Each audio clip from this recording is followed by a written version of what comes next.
I did some reloading yesterday with SOS. He was here. I was running this machine making 45s, and he was over there running some 9, and I think he made 500 or 600 rounds. I made 250 or 300 rounds. I was kind of running back and forth with some issues on YouTube yesterday and kind of working some things out with some friends. But anyway, yeah, enough about that. I'm not going to buy into all that fucking drama. So basically, I did some calculations and came up with I can make these 45s for about 13 cents a round, and he was making the 9 mils for about 11 cents a round. And when we go to the gun shows, I pay double, at least double for that.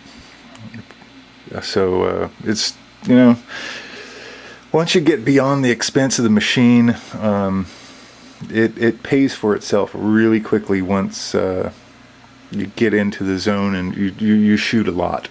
The more you shoot, the more you pay back. But I think it was Yankee Prepper that said, you know, the more you reload, the more you shoot, the more you use. And then, you know, it gets into the playing with fuzzy math. Are you really saving money or not? Oh well.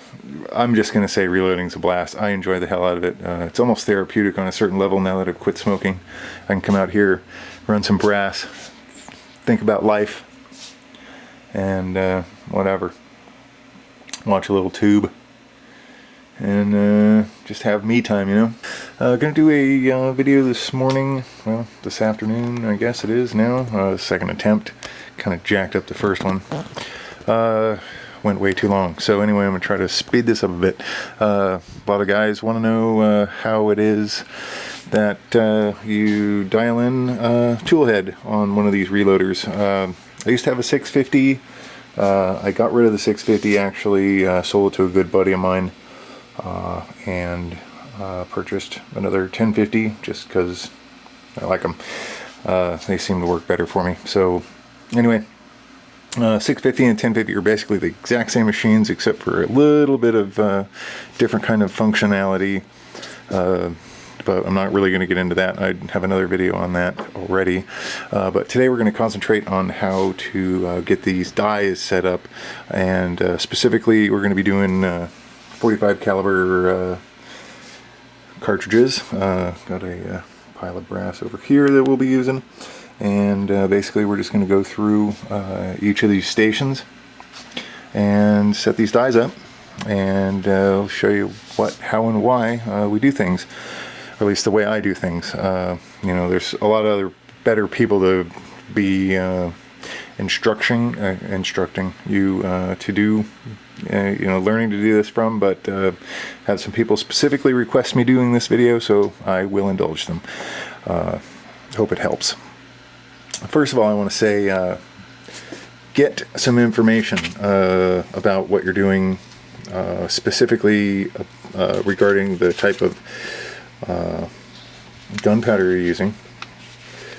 Each gunpowder will have different characteristics and will require different dimensions on how you make the bullets. Specifically, I'm using a Vitafuri 320 powder today, but as an example, here's some Hodgdon information where they give you a couple of different types of bullets, and then the powder type, and then the some geometry here, the bullet diameter, and then the overall length of the case. And you'll notice, depending on the type of bullet, it might I said case, I meant overall length of the cartridge. But depending on the type of bullet you use, the cartridge length will change. So anyway, and then they give you starting and end points for the recommended amount of powder to use, and then a little bit of data on those different charges, and then kind of variations in between. So there, just about pretty much any powder will have this type of data. You go to their website and you can find the data on it. Also, great books to buy if you're thinking about being a reloader is you know, the Hornady manual, which I found to be probably the most useful, and second most is this Lyman handbook. I think the 49th edition is the most current. Definitely recommend that as well. So I'm going to get the camera set up, pointed at this die over here, and I'll back them out a bit, and we'll go through setting up this machine. Okay, so station 1 here. I'm going to grab a piece of brass. Basically, station 1 is the sizing die, and basically what that does is just reshape the case, makes it more, compresses it as well as shortens it very slightly. So when you run that handle, it's going to just shore up and basically give this case a geometrically perfect shape as per specification to the 45 ACP round. Each of the different sizing dies obviously are specific to those calibers that they're for. So the way we set these up, and I should add that pretty much any die is going to be specific to its manufacturer as far as how you set them up. So Dillon requests, get rid of this right away. Dillon says basically on the sizing die for pretty much all their machines, you just screw them down until they make contact with the shell plate, and that's right down here. So that's what the shell's right around on, and it's kind of like a Ferris wheel, merry-go-round, so to speak. Basically until they hit the shell plate, then you back it off a full turn, and for pistol, you're done at that point. And there's really not much more to it than that. Basically, you just want to be able to get it so this decapping rod has the ability to go through the shell to knock out that burnt, spent primer, and that's really about it. You can't. The only other thing I should add probably is you don't want to oversize cases, from what I hear. It just wears out the brass faster, and doesn't last quite as long. You don't get as many uses out of it, and that's a whole different video altogether. How many uses does one particular piece of brass get for another? There is no one answer. So anyway, we're set here with die 1. Give it a test. Primer comes out. Everything works great. Okay, this is the second die. I'm going to move the camera down a little bit so you can see down here first. This is the swaging station. You really don't need the swaging station. It's more for rifle rounds. But I will say this. When this machine operates, because you have a case in here where this die is going down and putting a lot of pressure down on the shell plate, where at the same time when you're going down, there's actually a mechanism here that's pushing a primer up into a shell. You get a twist effect on the shell plate, and I kind of use this die, even though it's not required. This die, though it's not required, it kind of evens out, it equalizes that twisting effect of the, yeah. So I'll show you that. This is the adjustment for the swage. There's a pin that comes up right about here. Zoom you in here, so you can see that pin come up right here. See it come up all the way.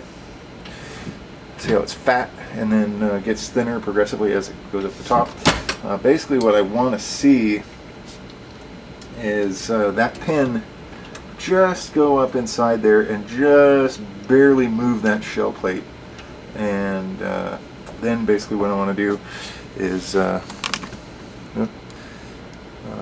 going to move this, pardon me guys, I'm going to just screw this down until it stops.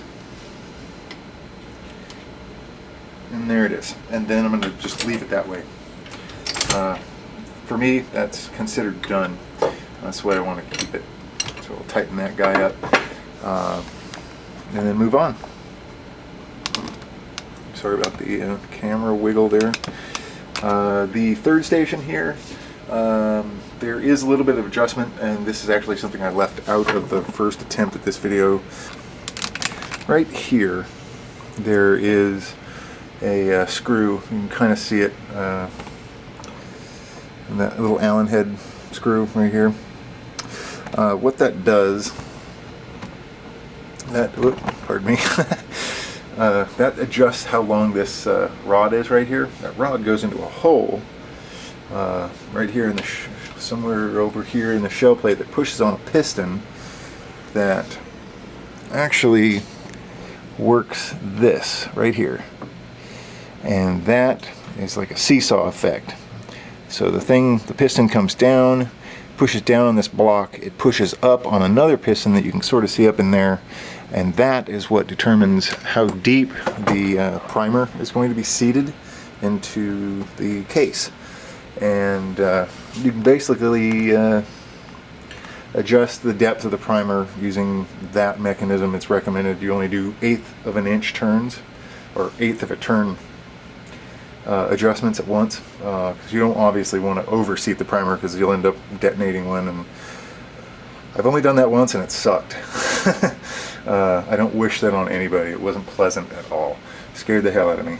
So that's really the only adjustment there, aside from this little piece of plastic. Actually, you want this basically, when the case is in there, you just want it to be about the thickness of a credit card away from the case, so it just kind of keeps it lined up, so when you do seat the primer, it goes in nice and smooth. So I'm going to move you over here now to station 4, I guess now, and give me a second to get this camera set up. Okay, station 4 here is the powder station, which does actually 2 different things. If you can see the shape of the die, it's actually kind of conical, and that's kind of how it actuates the powder die. You have the powder bar up here, which measures the amount of powder. There's a screw here that I'll show you in a second, a little nut that you can twist clockwise or counterclockwise to adjust the amount of powder that you're dispensing into the case. And basically the way you set this whole thing up is, from the moment that this conical the powder funnel, this conical piece hits the shell, it'll just go in there just a little bit. Once that occurs, it'll start moving the powder measure. I'm going to show you how this is. Basically, you want the powder bar, this part that's sliding forward here now, to, at the bottom of the stroke of the handle, you want that just to, you want it to stop, but then go down on the case just a little bit further. And that does what's called belling. And belling the case, I'll show you how that is. So we have a little bit of gunpowder in here. Let me dump this out really quick here. Put that back in there. And basically the belling the case, what's going on here is you have a case, and it's kind of difficult to tell, but if I can show you, pardon me, try to hold these side by side. This is the case that was belled, and you can see the top of the mouth of the case has kind of got a little flare to it. Basically the idea behind this is when you go to seat the bullets into the case, a non-belled case you won't be able to just set the bullet on top of. It'll want to fall over like this, and when you go to crimp or push the bullet down, it makes a big damn mess of either the case, the bullet, or both. So you're belling the case just to make it a little easy. You can set the bullet on and go with it.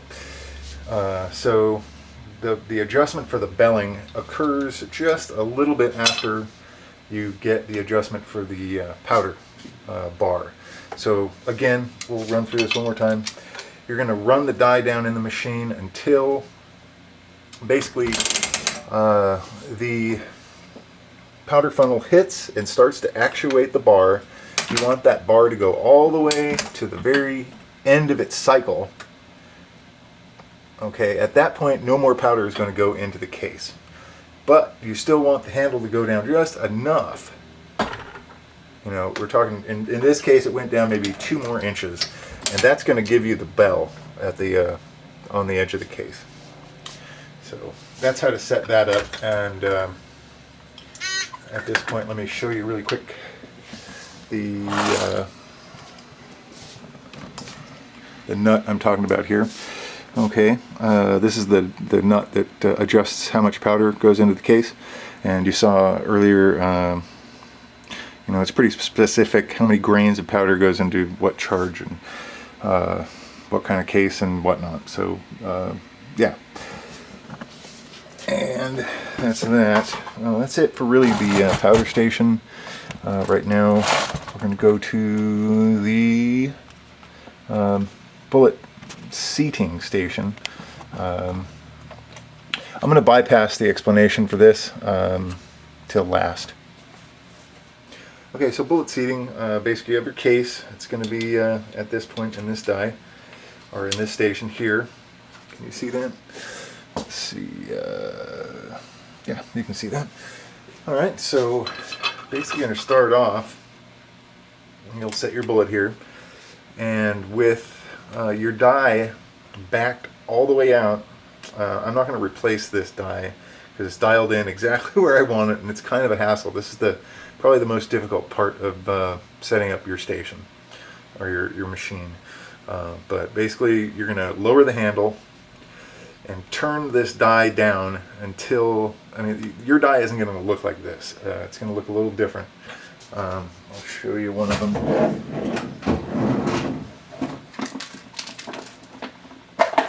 It's basically going to look like this. You can see inside there's a little thing that's shaped like the end of a bullet. So basically you're going to turn that down until it's just about where this one's sticking out, and then you'll run it down, you know, and then you'll just keep turning it down until it hits the top of the bullet. At that point you'll raise your lever back up, turn it down probably 1 or 2 full turns, cycle the handle.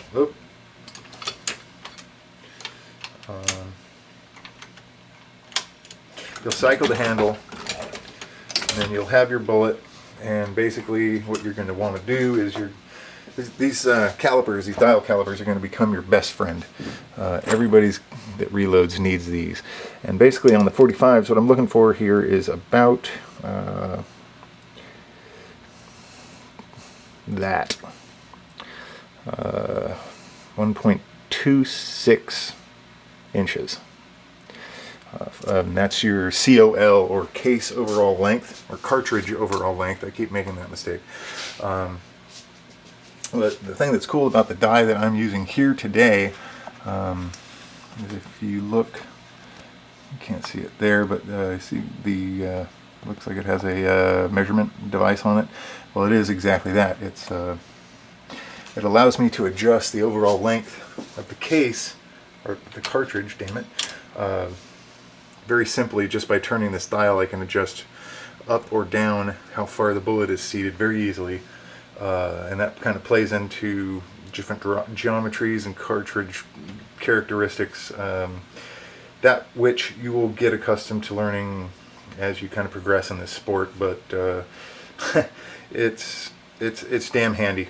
Otherwise, you would be using just a regular die, and honestly, turning the die up and down, there's still a lot of play in these things, and it's really difficult to be exact. But with something like this, it's, once you get it dialed down and tightened up, you can just use this literally as a micrometer, and you can adjust down to 1/1000th of an inch, although it's only accurate to probably plus or minus 3/1000ths of an inch, which is still pretty damn good. So alright, so at that point you'd have it locked in. You tighten it up. All the stations you want to run that lock ring when the head is down, just kind of centers it and makes it, kind of shores it up. And then the last station here is what this is going to do is crimp and take the bell out of that top of the case. And let me move this over, I'll show you where we are here. Okay, so basically you want to do this. You have it backed out about to there. You bring your handle down, and then you're going to screw this down until you feel it make contact. Basically what this is a tapered cylinder, and there it's starting to contact. I'll bring it up and then turn it a whole turn and then down again all the way, and then I'll test it. I'll basically take that case or the your micrometer, and for 45 caliber it wants to be 0.47 inches, and you can tell there I'm just a little fat, so we'll put it back on that station and turn it down maybe a half a turn. Lock that ring, run it, and you can feel the resistance. I'll remeasure it here.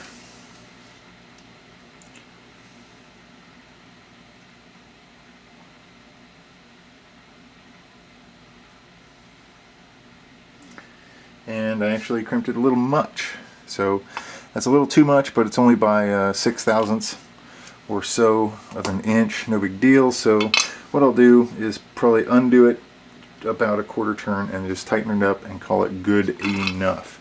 One thing you don't want, and you can kind of tell, you can see where the case squeezed into the bullet and left a dent. You don't want that specifically. It's not good stuff. Basically you want to have it just so it looks like, well, this. This is a good crimp. Doesn't have that where it's pushed into the case at all, but all of the crimp is completely removed from around the outside edges there. And so that's really it. It's pretty simple. Lastly, a lot of machines don't come with this feature, but I find it pretty damn handy, and it's the powder check feature. This basically here, there's a arm that comes down that's going to make contact with the edge of the shell plate right here on the very edge, not the actual shell plate, but the edge of the shell plate. And what happens is, as that occurs, watch the blue head, it'll push forward, and you look at this part right here. It's that little pin right here. That pin is going to align with a notch, sorry for the shaky camera guys, with a notch on this little wand, so to speak, right here. And this thing moves up and down. So when the tool head goes down, basically you have this part here that goes down into the shell and stops where the powder is. You adjust it such that when your powder drops into your shell, it comes into this next station. You run the tool head down, that little thing goes into the shell, hits the powder, and it will push up on this thing, and if all is well, this thing will come forward and measure itself right into that little slot, and everything will be dandy. So that's cool to have. What that does, it basically tells you if you double charged or undercharged a particular round, and that's handy. So anyway, let's see here, 19 minutes and 34 seconds. It's getting long, so I'm gonna call this quits. Hope that you guys got something out of this. Again, I'm not an expert. I've only been doing this a year. I appreciate you guys watching, all the subs, all the friendships and camaraderie. I hope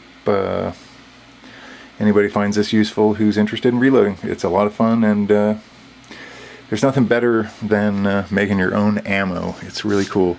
So anyway, hope this helps. Thanks for watching, guys. Y'all take care. SoCal out.